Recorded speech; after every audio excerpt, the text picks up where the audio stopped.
Lieutenant Governor Roden, Mr. Speaker, members of the House and the Senate, and my fellow South Dakotans, thank you for calling this joint session of the legislative body today so that I may address both chambers on the matter of grave importance to the people of South Dakota and to the United States of America. It is no secret that our country is being overwhelmed with en masse illegal immigration. Nearly 10 million foreign nationals have broken federal law, and they've infiltrated our country within the past 3 years, bringing with them drugs, trafficking, crime, and violence. Our immigration system has long been a subject of discussion in this country, but the politics of this administration has elevated this to a national security crisis. Our history is proudly built on the stories of our ancestors who came to this country for opportunity and for a new beginning. But today, many of those who are entering our country under the current policies of the Biden administration are known terrorists, they're criminals, they're human traffickers, and they're drug cartel members. Because the federal government's facilitating this violation of our federal law, vulnerable people from over 100 different countries have heard the story of our open border. They've put their families in jeopardy, and they've fallen victim to the atrocities of the Mexican cartels. Countries such as Venezuela are known to be emptying out their prisons and their mental institutions, and they're sending them to America. They're happy to let our open border be the solution to their problems and their responsibilities. Now, we are a nation of laws, and our leaders should respect those laws. South Dakota is directly affected by this invasion. We are affected by cartel presence right here on our tribal reservations, by the spread of drugs and human trafficking throughout our communities, and by the drain on our resources at the local, the state, and the federal level. America is the greatest nation in the history of the world, but we were not always that way. Our nation started as nothing more than an idea. It was an idea that was so controversial that our founding fathers had to pledge their lives. They had to pledge their fortunes, their sacred honor to each other just to be able to write it down.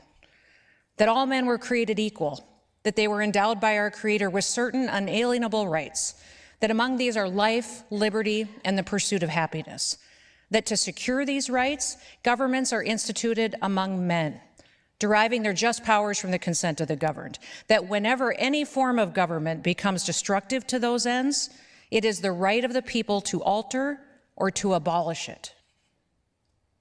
In that powerful document, our founding fathers outlined certain facts. It was a list of injuries that King George had perpetuated against the colonies. Those grievances included ways that he had failed to protect the colonies, how he had used force to make the colonists less safe. When the original 13 colonies in those states ratified the Constitution, just a few years later, they did so with the understanding that this document would allow them to keep themselves safe from external threats. They would not have done so if they did not have the power to defend themselves. Texas would not have joined the Union in 1845 if they did not have the power to defend themselves. They were still at risk of invasion from Mexico at that time. Now, Article 4, Section 4 of the U.S. Constitution provides that the United States shall guarantee to every state in this union a republican form of government and shall protect each of them against invasion. So who repels those invasions? Well, Article 1, Section 8 provides for a calling forth of the militia to repel invasions. Article 1, Section 10 provides for states to enter into compacts with other states if they are actually invaded. And in Federalist 29, Alexander Hamilton, one of the key architects of the Constitution, makes very clear that the militia is to be under the purview of the states and to be made up of the people. In closing that paper, Hamilton wrote, "In times of invasion, it would be natural and proper that the militia of a neighboring state should be marched into another to resist a common enemy or to guard the republic against the violence of faction or sedition." Now, ladies and gentlemen, the United States of America is in a time of invasion. The invasion is coming over our southern border. The 50 states have a common enemy, and that enemy is the Mexican drug cartels. They are waging war against our nation, and these cartels are perpetuating violence in each of our states, even right here in South Dakota. For almost 250 years, America has been the standard of a government of, by, and for the people. But today, the American people are not secure, and a nation without borders is no nation at all. A government that does not value the security of its people is not only negligent, but it's inhumane. When the federal government fails to uphold its duty to the people, the responsibility falls to the states. Now, I've been to the southern border many times, and some of you have been there too. I've witnessed firsthand this invasion that is taking place. What shocks me every time that I go is that it's so much worse than it was before. The cartels have operational control of our border. For 3 years, Texas Governor Greg Abbott has been left to handle this crisis at the border in his state while the federal government has refused his request for help. Only a few governors have been able to step up and lead alongside him. Last week, Governor Abbott declared an invasion under Article 1, Section 10 of the U.S. Constitution to invoke Texas's constitutional right to defend and to protect itself. Now, while I was at the border last week, I received a briefing from Border Patrol, and they informed me that over the last several months, as many as 4,000 apprehensions occur in just one day in Eagle Pass, Texas. December was the first month in American history with more than 300,000 encounters at the southern border. Almost 3 years ago, when Governor Abbott asked states to send troops to help secure the border, South Dakota was the first state in the nation to send National Guard soldiers to help. We later deployed our Lakota helicopters on a federal mission when the Biden administration needed help with surveillance of drug traffickers. Last summer, when Governor Abbott again asked for assistance, we sent more troops. Now, during my time there this last Friday, I was able to see with my own eyes what has changed.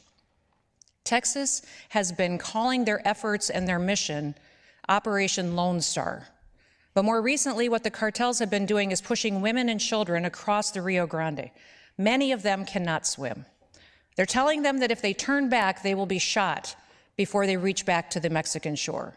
While many of these women and these children are struggling and inevitably drown in the high waters, Texas Department of Public Safety personnel and officials are pulling them out of the water, performing CPR, and they're bringing them back to life. This has been happening so frequently that Texas has started calling their efforts Operation Lazarus, because they're literally having to bring people back to life. So why are the cartels intentionally drowning women and children? Because while Texas is distracted, saving their lives, cartel members are smuggling drugs and sex-trafficked human beings just a couple of miles down the river. During my visit to Shelby Park, I watched as the Texas Department of Public Safety, the Texas National Guard, and various law enforcement officers ensured that the border invasion did not happen on their watch, on Texas ground in Shelby Park. And their efforts, they're working there. But the Biden administration is threatening to seize control of that area. They claim that the Supreme Court gave them the authority to do so. That is not true. The Supreme Court's order only allows them to cut and remove razor wire. Now, there's certain Democrat politicians throughout the country that are urging President Biden to federalize the Texas National Guard. If he were to do that, if he were to put them under Title X federal active duty, it would be the first time in American history that a president activated American armed forces explicitly to stand down, to make us less safe, to not protect the United States of America. And if President Biden can do that to Texas, he can do that to South Dakota or any other state. So governors are commanders-in-chief. We're commanders-in-chief of our National Guard. These soldiers report to us, not to the federal government. We understand our unique situations better than any federal distant authority can. I trust Governor Abbott to make the best decisions for his National Guard, just as I make the best decisions for ours here in South Dakota. You may be sitting there wondering right now, why should I care? Texas is a long ways away, and my community and my state are not affected by this. Well, you would be wrong. The sheer number of illegal migrants coming into this country has made it so that every state is now a border state. This isn't just an issue for Texas and other states along the border. This is an issue for every single American. And this issue is about preserving this great nation for our kids and for our grandkids. We see the effects of Joe Biden's failures at the border every day in South Dakota. The drugs and human trafficking pouring over the border, they devastate our people. Make no mistake, the cartels have a presence on several of South Dakota's tribal reservations. Murders are being committed by cartel members on the Pine Ridge Reservation and in Rapid City, and a gang called the Ghost Dancers are affiliated with these cartels. They have been successful in recruiting tribal members to join their criminal activity, and on the other side of the state, there is documented evidence of cartel activities on the Sisseton-Wahpeton Reservation and others. We in state government do not have the jurisdiction to unilaterally intervene and to provide law enforcement support to our tribes. That's a treaty obligation of the federal government. The Oglala Sioux tribe has sued the federal government. They pointed to evidence that the level of violent crime, drug trafficking, and gang activity on the reservation is staggering, that it's unprecedented, and that it's overwhelming law enforcement resources. A federal judge ordered the Biden administration to come to the table and to work with the Oglala Sioux tribe to provide their desperately needed law enforcement resources. But Biden has failed to make good on that obligation. So now the Oglala Sioux tribe is suing again. They said that these crimes were being perpetuated primarily by non-Native individuals, and they are talking about the cartels. I plan to support the tribes in this litigation very publicly. I previously met with President Trump's Attorney General Bill Barr on this to urge him to do what he could help. That progress did not carry over into this administration, but even before that, when I was in Congress, I raised alarm bells to Attorney General Jeff Sessions on the matter. I've signed law enforcement memorandums of agreement with some of our Native American tribes, and I stand ready to work with tribes who have not yet partnered with us. The cartels are using our reservations to facilitate the spread of drugs throughout the Midwest, in particular fentanyl, which is being manufactured in China and it is smuggled over our southern border. It's causing these deaths. Total overdoses have increased by almost 20% across America since this administration took office. And despite this hopelessness, South Dakota has been a bright spot. We led the nation for the largest decline in drug overdoses in 2020, and again in 2022. Our anti-meth and our anti-opioid campaigns, they are working. But even with that success, a higher share of our overdoses that do occur are happening because of a result of fentanyl. There has been a 40% increase in just the last 2 years. It is literally killing our children. This war is primarily being fought at the southern border, but it affects us here. We might see the effects differently than Texas does right now, but make no mistake, that open border affects everyone. It is South Dakota's duty to protect our people. So why am I standing here in front of you today? Because as we move forward to take action, I want us to be united. I want you to be informed and to know what I know. We are willing to provide Texas with additional razor wire. We can load that up and we can send it there very quickly. We're currently exploring various legal options on how we can support Texas and force federal government to do their job. I'm also consulting with my Adjutant General, with the Secretary of Public Safety and others, what our options are to provide personnel. But when we sent our National Guard soldiers to the border during that war zone period, and our soldiers were there, I sent soldiers because they are the best equipped for such a situation. It is a war zone. However, when they got there, our troops in the past have been hampered by federal restrictions when they've been deployed to the border. I don't want South Dakota soldiers facilitating an invasion. I want them to stand up and to be able to stop it.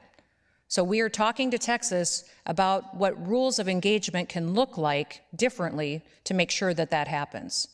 We will do all that we can to defend the United States of America so we can keep it safe for our kids and our grandkids. There is no other nation in the world that is better or that is more free. And if we lose this country, where will we go? Every American throughout history has the responsibility to preserve, to protect, and to proliferate the ideas upon which our founders built this nation. This is a test of our endurance. This is a test of our patriotism. This is a test of the very foundation of our nation. We have been tested before. Just since I've been governor of South Dakota, we've seen the federal government try to take away our freedoms. And we saw other states comply and force their citizens to give up their freedom of assembly, their freedom of religion, and even at times their freedom of speech. Well, not here in South Dakota. And now we need to be prepared to stand united to protect our state's constitutional right to defend ourselves, to defend our people. And I am proud to support what Texas is doing to defend itself because I realize the consequences of what will happen if they don't. You need to know the facts. It is clear that we cannot rely on the federal government to uphold the law and to secure our border. The cartels are here in South Dakota already, and they're perpetuating violence and criminal activity on a daily basis on South Dakota families. They are killing our children with their drugs and with their trafficking. These cartels are being fed over that open border with more dangerous individuals that are entering our country to destroy America from within. We must stand strong together. South Dakota will protect our people. I want to thank you, and may God bless you all. God bless South Dakota, and may God bless the great United States of America. Thank you.